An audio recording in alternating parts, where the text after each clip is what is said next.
As we continue in this sermon series, Things the Bible Never Said, I want to take a moment just to extend a special welcome again to those who are worshiping with us on the live stream. Thanks for joining us for worship today. My name is Evie Martin. I'm the lead pastor here at Plattwoods Church. Love the sinner, hate the sin. This phrase rolls off the tongue pretty easily in our modern conversations. Calvin uses it here as an act of self-preservation. It's found its way into the lyrics of the musical sensation Hamilton. We may even drop it nonchalantly to get us off the hook for our own bad behavior. It's a phrase that seems spiritual in nature, with words like love and sin. It must have come from the Bible, right? Jesus said this about the tax collectors or something, didn't he? It's in there somewhere. Considering the title of our series, Things the Bible Never Said, I think you already know where I'm going with this one today. No, it's not in there. Many of us may have fully believed for quite some time that these words are absolutely in the Bible, even believe that Jesus said them, which is why we are doing this series to begin with, to be careful and informed Christians, to know what the Bible does say and what it does not. And of the 4 different sayings that we are tackling in this series, this one is the one that, at least in recent history, has caused the most direct harm. Primarily because anytime you give humans the license to hate anything, even if it's sin, what do? We run off the rails with it. The dominant instruction here is to love, but what do people do instead? They lean into the hate. And ask anyone who has been on the receiving end of this statement, having someone hate your sin feels surprisingly the same as having someone hate you.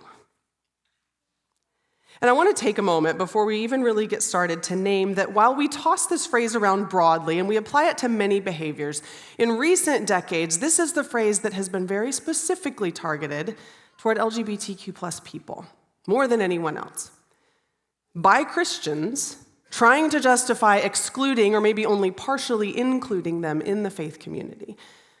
As some Christian traditions have labeled certain sexual or gender identities as sinful, this phrase allows them to still claim love of the person, which Jesus did tell us to do, while judging and degrading the behavior of their queer neighbors or family members, which incidentally Jesus told us not to do. In a world and a state where legislators and attorney generals are actively bringing harm to the LGBTQ community, denying access to care, and once again minimizing their humanity, hate is something with which our queer siblings are all too familiar. And I'm deeply sorry for the way that this phrase, love the sinner, hate the sin, has permeated our culture, and particularly our faith, to cause harm. If you've been on the receiving end of this phrase because of your sexual identity, I know it has hurt you, even when it comes from well-meaning people. And I need you to hear today that as we talk about this phrase, that who you are created to be, and who you are created to love is not sinful. You as a human being reflect the image of God, and you are cherished members of our community. And as we continue today, we will be talking about sin.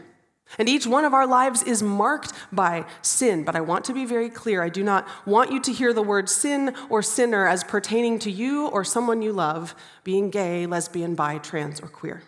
It doesn't. Instead, we should all hear it as pertaining to us being selfish, greedy, unjust, prideful, unfaithful. We all have sins. Your sexuality, your gender identity is not one of them.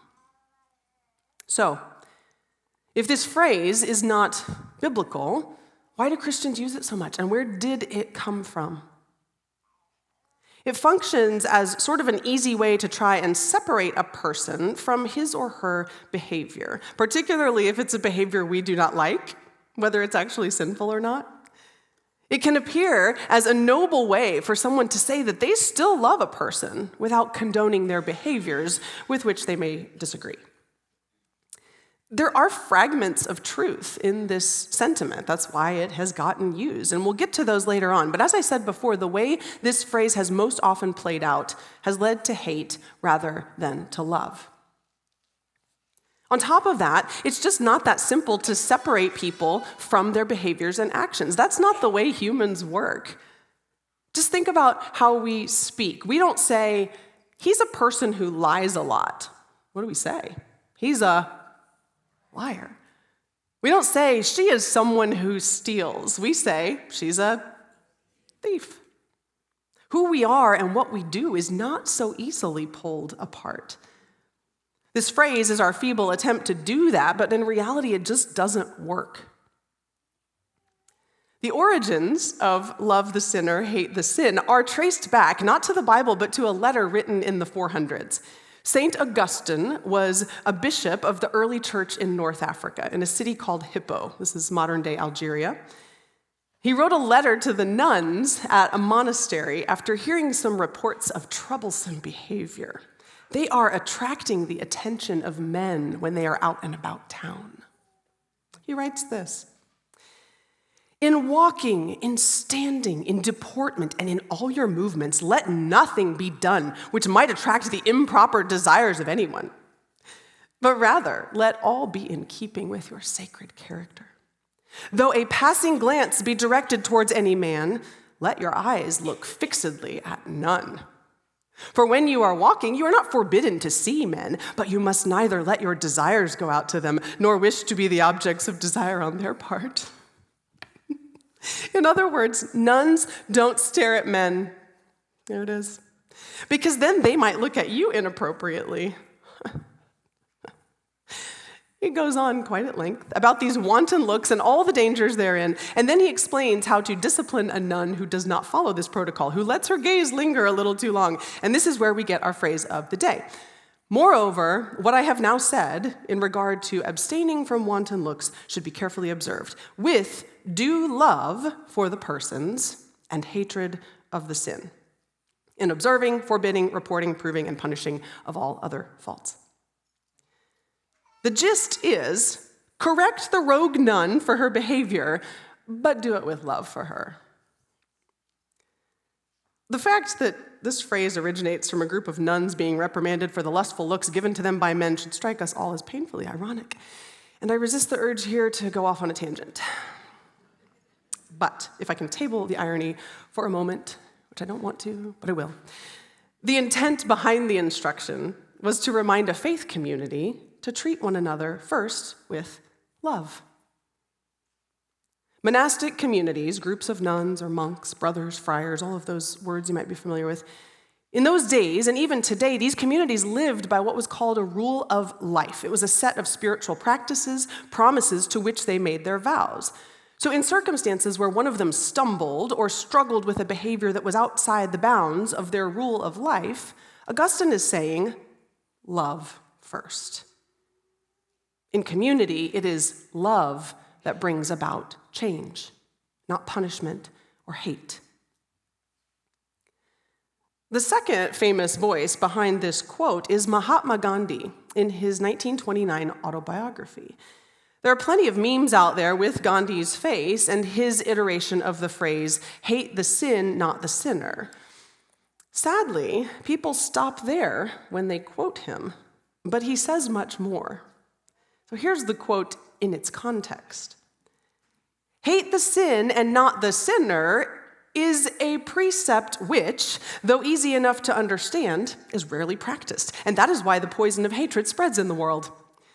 It is quite proper to resist and attack a system, but to resist and attack its author is tantamount to resisting and attacking oneself, for we all are all tarred with the same brush and are children of one and the same Creator.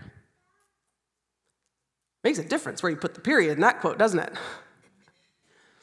Gandhi doesn't say this is something we should do. He says it's virtually impossible to practice in a way that doesn't lead to hatred. In other words, this is a dangerous way to try and love someone. Love the sinner, hate the sin is problematic on a number of levels. We've already said it seems to have led more people to hate than to love, but another significant problem is that this saying actually holds a pretty anemic view of sin. It reduces sins to behaviors, to the specific actions or choices that people make, which might be viewed as sinful. And then it's really easy to say, well, I don't do those things, so I'm not sinning like she is. But this is missing the point of the reality of the nature of sin. For all of us, outward behaviors are really only the symptom of a much deeper spiritual reality with which we grapple. Sin, in essence, is not first and foremost our behaviors. It's most often manifest in our behaviors, but sin is a condition. It's the predicament that we humans are in. It's the unceasing tendency of humans to choose self over God that leads to all kinds of misbehavior and harm and pain in the world. Sin is our propensity to separate from God, despite God's desire to draw us close. We even name that in our baptisms. We are all in this together. Sometimes when I teach kids, students about sin, I try to simplify it. It might be an oversimplification, but I try to say there are sins, lowercase s, and then sin, capital S. Little s sins are the things that we see, the behaviors, the actions of individuals or communities that are easy to point to. But they all grow out of big S sin, the condition of selfishness that affects us all. It's a lot easier to focus on those little s sins because we can easily see them in others, and we can draw the attention away from ourselves. It's a lot harder to wrestle with capital S sin because it's within us and around all of us. It's an active reality in our world, and that means we are all in need of saving. With this understanding, then, hating the little s sins of another person seems a little trivial when capital S sin resides within us all. So, love the sinner, hate the sin is not biblical. It's not even Hindu. It originated because some nuns were developing some bad habits. It was right there. I couldn't just leave it. I had to take it. It's been used to cause more harm than good. It's not even theologically sound. Is there anything even remotely right about it? I think there are two things that we can take from it. First, sin is a problem. We can't simply turn a blind eye to it. Sin affects each one of us every single day in our relationships with God, with one another, with the people we love, and even with the people we don't love. Sin is a problem. It's something about which we should be concerned. Sin is the thing that breaks God's heart. It separates us from God. It separates us from one another, which is not what God intended. And so sin is a thing that should break our hearts as well. But the sin that should break our hearts first is the sin we find within ourselves. There's plenty going on within each one of our own souls to deal with and root out and place before God in humility without even looking around for someone else we can judge. In Matthew 7, Jesus famously teaches, "Don't judge so that you won't be judged. Why do you see the speck that's in your brother or sister's eye, but don't notice the log in your own eye?" We have plenty to take care of in our own eyes. Logs full of sin, he says. There's no reason we need to start worrying about what is going on in someone else's eye. The sin we need to address is our own. And of course, there is capital S sin, which manifests all around us in oppression and injustice and in violence. There are entire systems built on sin, greed, power, racism, bigotry that tear the world apart. We are affected by many of them. We are complicit in many of them. If there is a sin to hate, it's this kind. It's the kind that doesn't have a face, but it's agile and nimble and at work throughout our world. And as soon as we attach a face to this kind of sin, we are at risk, as Gandhi said, of hating the sinner. But we can certainly be heartbroken, as God is, that it still tears us apart from one another. And we can follow God's command instead to do justice and to love kindness in our world. So love the sinner, hate the sin does remind us that sin is something we need to reckon with in this life. The other thing it gets right is love. Although the original context of this phrase with Augustine and the nuns was somewhat strange, Augustine's intent was for the nuns to preserve their community in love. The sentiment behind it is that if and when sin causes a rift in community, especially in a faith community, the reaction to that sin must be to reach out in love. And that's actually the harder thing, isn't it? The scandal of this saying is the scandal of the gospel. Love the sinner. Love despite imperfection. Love regardless of flaws. Love past harm and hurt feelings. Love when you disagree. Love even if you are not loved back. This is God's story with us. This is what the Bible actually does say. In 1 Peter 4:8, above all, show sincere love to each other because love brings about the forgiveness of many sins. Maybe you've heard another translation that says love covers a multitude of sins. And in Romans, Paul writes, while we were still weak, at the right moment, Christ died for ungodly people. It isn't often that someone will die for a righteous person, though maybe someone might dare to die for a good person. But God shows his love for us because while we were still sinners, Christ died for us. God didn't wait for us to get all our sin worked out of our system to say, okay, good job, now I love you. God loved us while we were still sinners. God loved the sinners, still does, always will.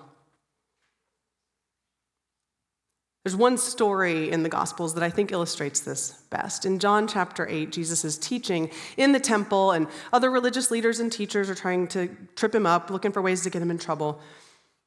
And this is what happens on this particular day. Early in the morning, Jesus returned to the temple. All the people gathered around him. He sat down and taught them. The legal experts and Pharisees brought a woman caught in adultery. Placing her in the center of the group, they said to Jesus, "Teacher, this woman was caught in the act of committing adultery. In the law, Moses commanded us to stone women like this. What do you say?" They said this to test him because they wanted a reason to bring an accusation against him. Here's the woman standing in the middle of a circle of legal experts and religious leaders by herself. And they're all waiting for Jesus to give an answer of what to do with this red-handed sinner they have caught. You can almost feel their self-righteous glee oozing from their fingertips as they tap them together. Jesus bent down and wrote on the ground with his finger. They continued to question him, so he stood up and replied, "Whoever hasn't sinned should throw the first stone." Bending down again, he wrote on the ground. Those who heard him went away, one by one, beginning with the elders. Finally, only Jesus and the woman were left in the middle of the crowd. Jesus stood up and said to her, "Woman, where are they? Is there no one to condemn you?" She said, "No one, sir." Jesus said, "Neither do I condemn you. Go, and from now on, don't sin anymore." Jesus cared about sin, but not in the way the Pharisees did. They cared about the woman's sin. Jesus cared about theirs. No one knows what Jesus was writing on the ground. It's a great mystery. Some scholars think he was writing the sins of the elders that were gathered there in the circle, or perhaps he was just writing each of their names as they waited for him to respond. He may have just been doodling to let the situation cool down. Maybe he suddenly got a great idea for a new worship song lyric. No one really knows. But something happened in those moments of writing in the dirt. Jesus created space for everyone there to realize that they were worrying about the wrong sin. Whoever hasn't sinned should throw the first stone.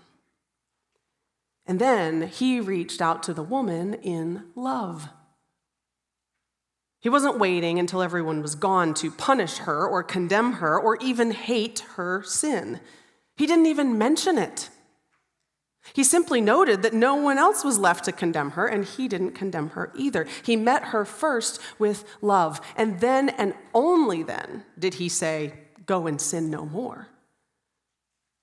It mattered to Jesus that the woman not sin anymore, but the only way to that end is through love. God's love is the only force that can lead us through transformation to the other side of sin. So love has to be where we begin. There was a better future for that woman in store, but she would never be able to glimpse it without first experiencing the all-encompassing love of Christ. You may find yourself in different places in that circle at different points in your life. You might find yourself in the middle, the object of someone's hatred and condemnation. You might be sinking under the crippling weight of sin that you feel you cannot escape. Look for the face of Jesus in that circle. Look for him writing in the sand, and then look him in the eye as he says to you, "I do not condemn you. I love you. I forgive you. Now go and be free from this sin that pulls you down." Or maybe you find yourself as one who forms the circle, fixated on the sin of someone else, waving the banner of judgment, determined to change them or see them get what they deserve. We've all been in this position too. Jesus may be quiet for a while, doodling in the sand while you make your case, but then he might say to you, "If you are without sin, carry on with this fight. Otherwise, you need to take a moment with your own heart and let me handle this situation." God has a strategy to eliminate sin from this world. The strategy has nothing to do with hate and everything to do with love. Love that kept on loving, even as it was nailed to a cross. There is no road to new life without love. We are an Easter people. This is our ultimate Easter proclamation. And since Jesus begins with love, it seems like a really good place for us to start too. So I propose today that love the sinner, hate the sin has reached its expiration date. It is a phrase that we as Christians can go ahead and retire. Let's remove it from our vocabulary. It falls embarrassingly short as a rule to live by, and nobody in the Bible, not Jesus, not Moses, not Paul, not even like a rogue prophet in the Old Testament said it. Instead, let's follow Jesus' example, as difficult and as upside down as it might be. Let's write ourselves a new phrase. I think this one will do. Love sinners, period. Let's pray. Most merciful God, we humbly admit that we need your help. We confess that we have all wandered from your way. We have done wrong. We have failed to do what is right. We have tried to deflect judgment toward others. You alone can save us. Have mercy on us. Wipe out our lowercase s sins and make us a community that is courageous to speak out, to stand up against capital S sin in our community and in our world. In all of our predicaments, teach us to forgive others. Bring forth in us the impossible love of Christ, the love that covers a multitude of sins. We pray this in his name. Amen.